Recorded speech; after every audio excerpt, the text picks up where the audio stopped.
많은 사람들이 행복이 뭐냐 이렇게 질문을 하면은 거기에 대해서 문제가 전혀 없는 상태가 행복이다 이렇게 대답을 한다고 합니다. 행복이 뭐예요? 행복은 그냥 문제 없이 그저 평안하게 일상을 살아가는 것, 그것이 행복이다 이렇게 얘기를 합니다.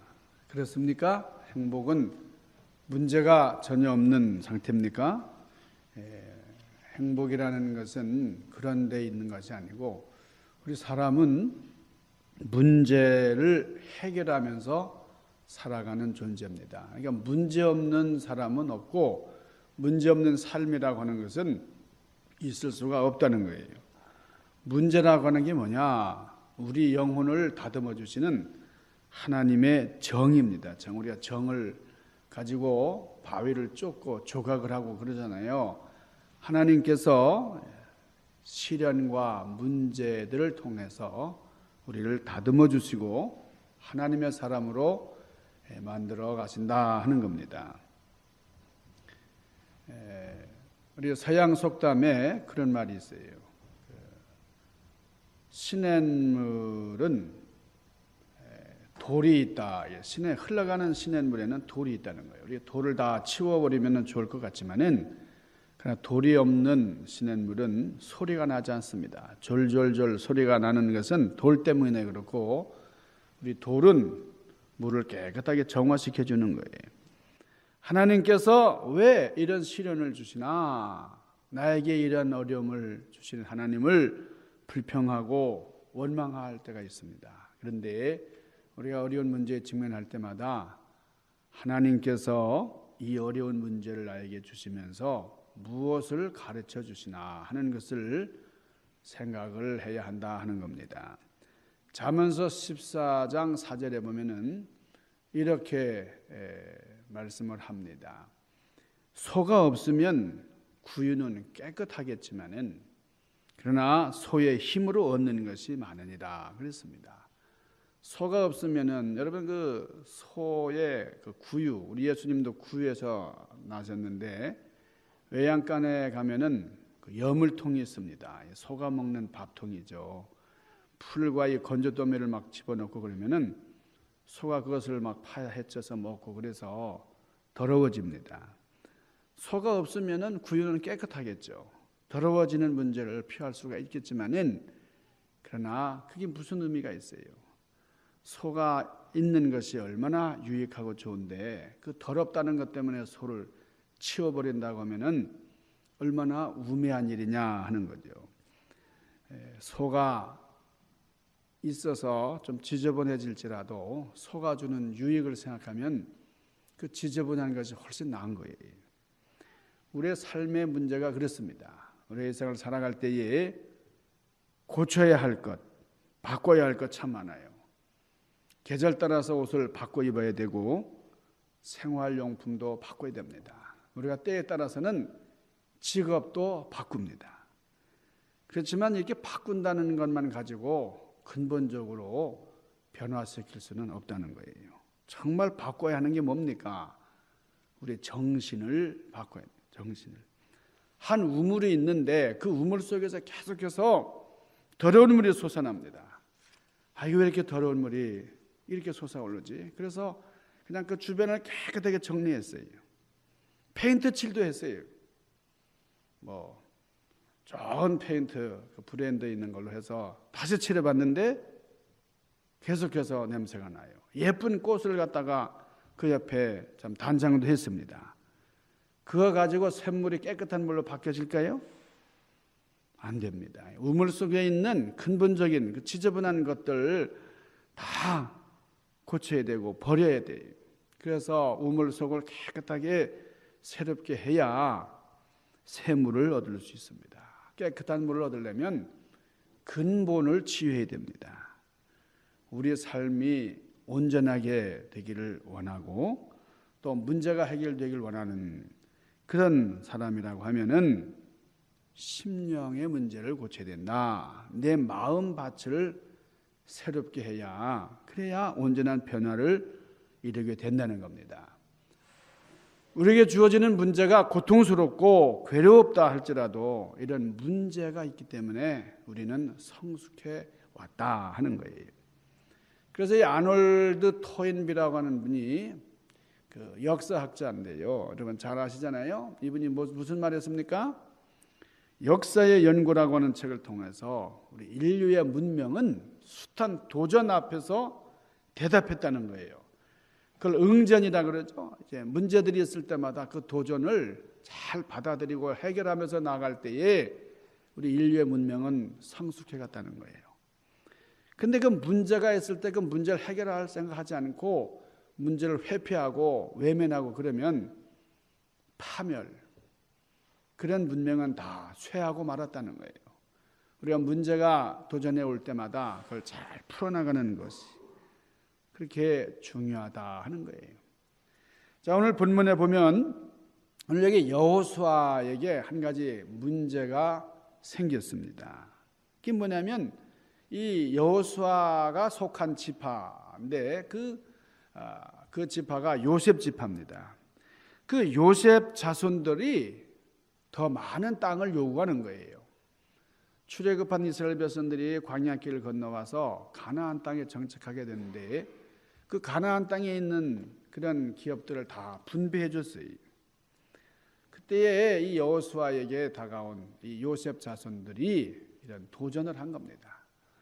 자, 우리가 봉착하는 삶의 문제를 어떻게 해결할 수 있을까? 우리 여호수아의 모습을 통해서 우리가 살펴보기를 원합니다. 자, 첫 번째가 뭐냐? 첫 번째는 스스로 개척하라 하는 거예요. 자, 오늘 이 말씀을 이제 이해하려면은 여기에 대한 배경을 우리가 이해해야 됩니다. 이스라엘 백성은 자, 모세의 뒤를 이어서 여호수아가 가나안 땅에 이스라엘 백성들을 인도해서 그래서 입성하게 됐어요. 그래서 이 가나안 땅을 이 12지파가 다 이제 나누어 갔는데, 그러니까 이 12지파라고 하는 말은 이 레위 지파는 빼고 또 에브라임과 므낫세 이렇게 두 지파가 요셉 지파를 대신해서 요셉 지파가 둘로 나눠진 거죠. 그러니까 하나가 더해진 거죠. 그래서 12지파인데 이 각 지파마다 분배되는 땅을 다 수용했어요. 아무런 그런 불평 없이 다 받아들였는데, 그런데 이 요셉 지파는 므낫세와 에브라임이 두 지파로 이제 나눠졌습니다. 이제 더 커진 거죠. 그런데 이 두 지파의 지도자가 여호수아에게 나와서 참 불평을 하는 거예요. 여호수아 선생님, 왜 우리에게도 다른 지파처럼 한 목만 줍니까? 우리는 엄연히 에브라임과 므낫세 두 지파가 됐는데 요셉 지파로서만 그 땅만 줄 수 있느냐?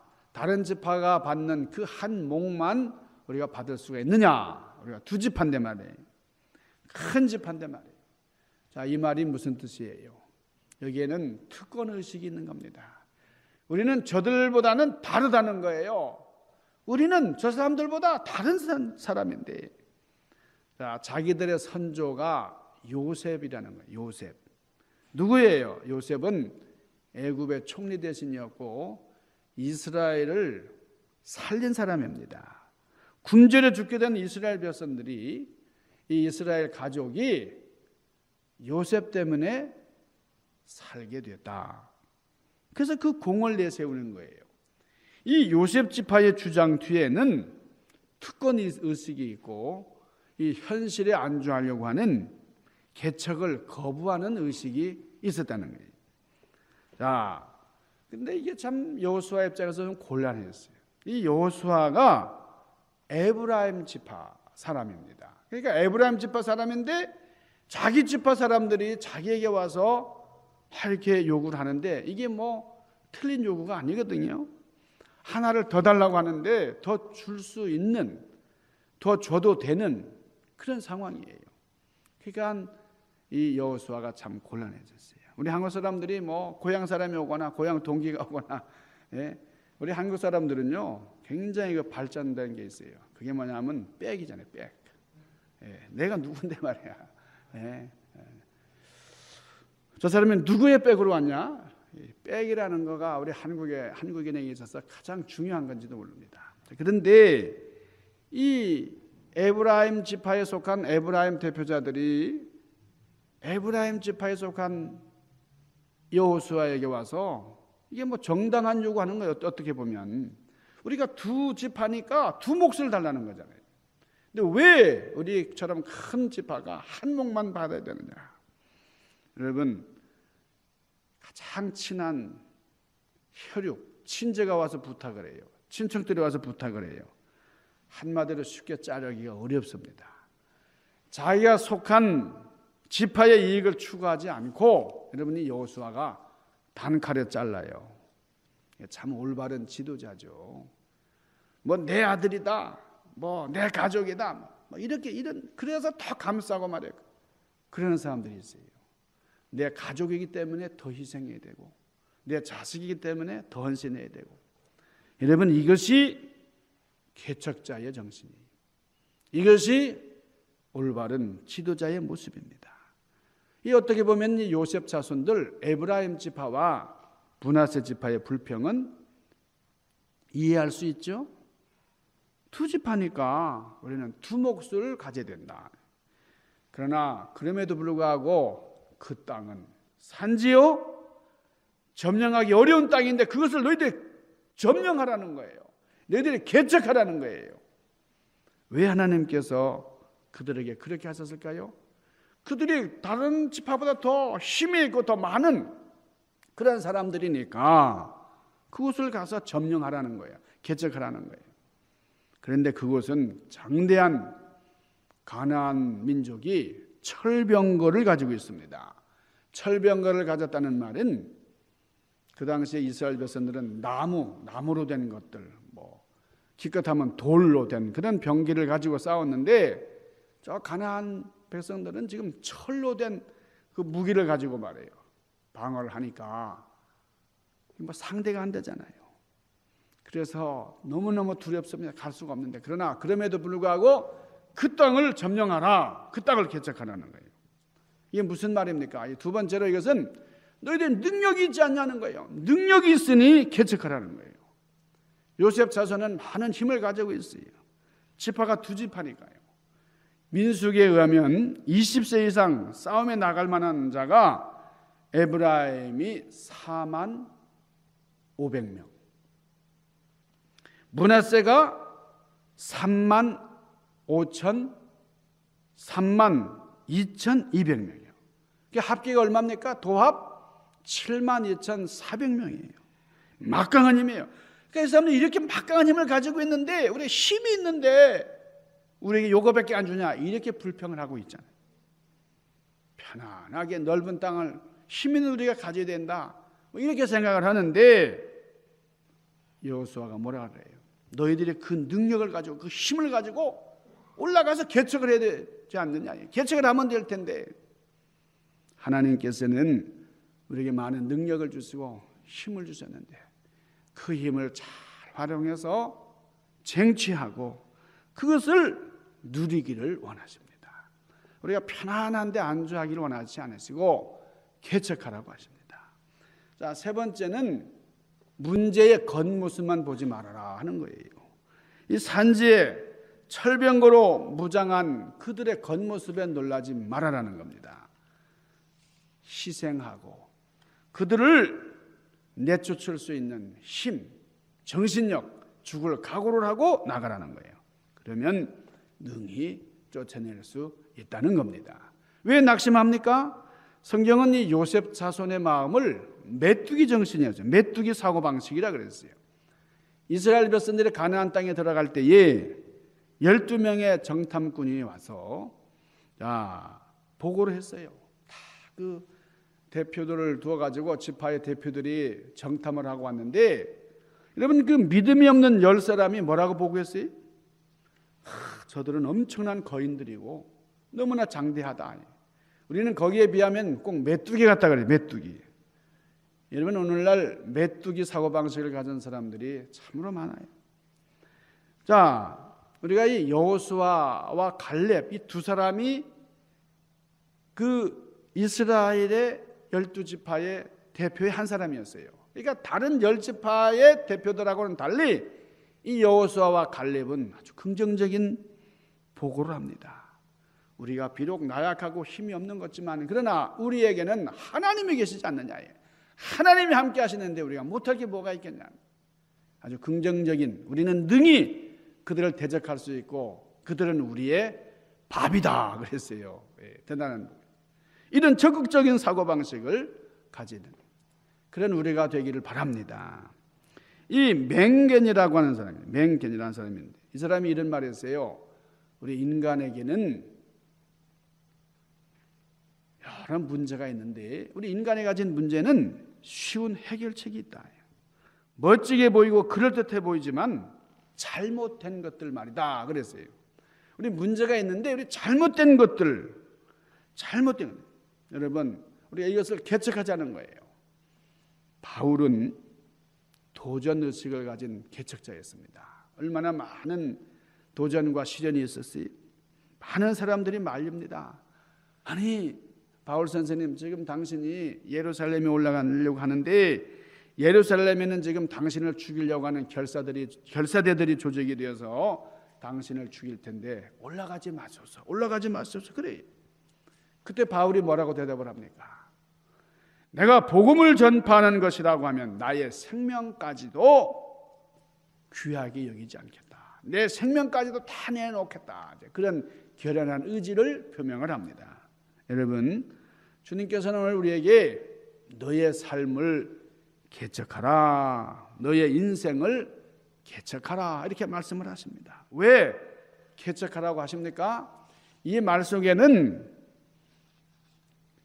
장차 우리에게 주어지는 지금 우리 현실 속에서 생각할 수도 없는 엄청난 복이 주어져 있다는 거예요. 문제는 우리가 개척자가 돼서 개척을 하기만 하면 무궁무진한 복을 누리게 된다 하는 거예요. 그러기 위해서는 우리 눈앞에 전개되는 이 현실 어려운 문제들만 보지 말라는 거예요. 요셉 자손은 그동안 많은 은혜를 누렸습니다. 많은 특권을 누렸어요. 그러나 받은 은혜는 많은데 십자가는 안 질라 그래요. 그러면 소망이 없습니다. 우리는 스스로 우리 인생 문제를 개척해 나가야 된다는 거예요. 자, 이 마지막으로 중요한 거 있어요. 그러니까 최선의 해결책을 따라서 실제적으로 행동하라는 거예요. 우리 해결책이 나오면 글쎄 그냥 이론으로만, 지식으로만, 정보로만 가지고 있는 게 아니라 그것을 가지고 행동하라는 거예요. 어떤 교수가 윤리학 시간에 학생들에게 문제 하나를 제시했습니다. 매독에 걸린 아주 가난에 찌든 한 사람이 있는데, 여러분이 매독이라는 게 성병인데 지금은 그래도 치유가 되고 뭐 예방약도 나오고 그랬지만은 지금 이 교수가 강의할 그 당시는 정말 불치병으로서 도저히 치유는 생각도 못하는 그런 병이에요. 자, 매독에 걸린 어떤 남자가 있었습니다. 그런데 그의 아내는 결핵을 앓고 있었어요. 그들에게 4아이가 죽었는데 한 아이는 이미 죽었고 다른 3명의 아이는 불치병에 걸려 있습니다. 그런데 이 부부에게 또 하나의 아이가 생겼어요. 임신을 했어요. 이런 상황에서 이 엄마는 어떻게 해야 될까요? 여러분이 그 엄마가 돼서 생각해보면, 나는 지금 결핵을 앓고 있고 남편은 매독이라고 하는 불치병에 걸려 있고 먼저 나온 아이들 3명은 다 지금 불치병에서 신음하고 있는데 그 상태에서 임신을 했어요. 여러분 어떻게 하시겠어요? 침묵하시겠어요? 대답을 안 하시겠어요? 어떻게 하시겠어요? 네? 예, 우리 정순정 권사님은 어떻게 하라고요? 나야죠. 어떻게 나요? 남편이 지금 매독 걸려 있고 먼저 나온 애들 다 죽었는데, 예? 아니 먼저 나온 애들이 좀 불치병에다가 좀 이 지체 장애자들이 그래도 나야 된다. 예, 우리 정순정 권사님이 이런 대답을 했어요. 그래서 베토벤이 나온 거예요. 근데 그 학생들은 어떻게, 예? 우리 정순정 권사님 얘기하는 것처럼 그 아이를 출산시킬 수 있겠냐 말이에요. 어떻게? 그거는 현실을 도외시하는 거예요. 안 돼요. 여러분, 안 돼요 안 돼요 하는 그 아이들 말을 따랐다고 하면 베토벤은 존재하지 않았어요. 그 임신된 아이가 베토벤이었잖아요. 정순정 권사님 때문에 베토벤이 존재했어요. 여러분, 문제들 속에 태어났지만은 이 문제들을 뛰어넘는 그런 베토벤의 어머니, 그 출산한 베토벤의 어머니도 귀하지만은 베토벤이 참 이런 문제 속에서 참 이 문제를 극복하면서 베토벤을 뭐라 그러죠? 음악에 뭐라 그래요? 예? 예, 우리 지휘자가 됐다고 그래요. 악성이라 그래요? 악성? 예. 여러분, 이 성경에 나오는 이 개척자라고 하는 말은 여는 사람, 문을 연다 그런 뜻입니다. 개척자는 아주 닫혀있는 문을 여는, 불가능하다고 낙심하는 그 문을 여는 사람이다 그 말이죠. 우리에게 주어지는 문제의 진정한 원인을 발견해야 됩니다. 우리가 병원에 가면 의사가 우리 진찰 하잖아요. 그럼 많은 검사를 해요. 검사만 하고 와서 나는 병원에 갔다 왔다고 말해. 그러면 안 되잖아요. 검사라는 게 뭐예요? 문제의 근원을 밝혀내기 위한 과정이에요. 그러니까 문제의 근원을 발견하지 못하면 소용이 없어요. 그러니까 이 문제들은 실상은 보이지 않는 게 더 많아요. 보이지 않는 문제. 우리가 문제의 표면만을 봐서는 안 됩니다. 이 근원적인 문제를 발견해야 돼요. 검사하고 숙고해서 좋은 판단을 내려야 됩니다. 여러분, 찰스 캐서링이라고 하는 그런 미국 GM 회사의 수석 기술자, 이 사람의 이론이 많이 알려져 있는데요. 이분이 이런 말을 했어요. 잘 정의된 문제는 이미 많이 해결된 문제다. 근원적인 문제를 발견하기 위해서 드린 시간은 낭비된 시간이 아니다. 그런 말이었어요.